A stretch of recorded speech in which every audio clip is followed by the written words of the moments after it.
রাজ্যপাল ইন্দ্রসেনা রেড্ডি নলু আজ Badharghat মাতৃপল্লীস্থিত rig division এবং পানীয় জল ও স্বাস্থ্য বিধান বিভাগের সহকারী বাস্তুকারের কার্যালয়টি পরিদর্শন করেন।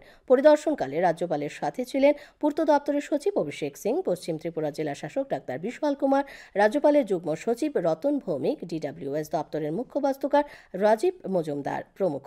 রাজ্যপাল উভয় অফিসের সমস্ত কিছু সরজমিনে খতিয়ে দেখেন এবং আধিকারিকদের বেশ কিছু পরামর্শ দেন। এছাড়া উপস্থিত আধিকারিকদের নিয়ে বৈঠকও করেন তিনি। পরে সংবাদ মাধ্যমের মুখোমুখি হয়ে রাজ্যপাল বলেন, কেন্দ্রীয় প্রকল্পে প্রতি ঘরে পানীয় জল পৌঁছে দিতে এখানে কিভাবে কাজ চলছে এ সম্পর্কে অবগত হতেই তার এই সফর। स्टेट में पीने के पानी हर घर जल देने का सेंट्रल गवर्नमेंट स्कीम लिया है।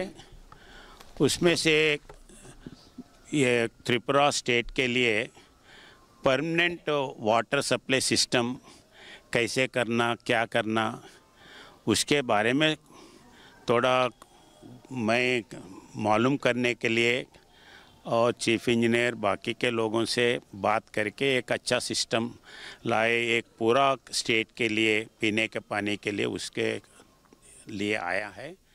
उसी टाइम पे जो अपने पास जो वेस्ट है उसको कैसा यूज़ कर सकते हैं वो भी देखने के लिए आया हूँ, उनसे बात करा हूँ, वो कैसे यूज़ कर सकते हैं उसके लिए सोचने के लिए बोला हूँ।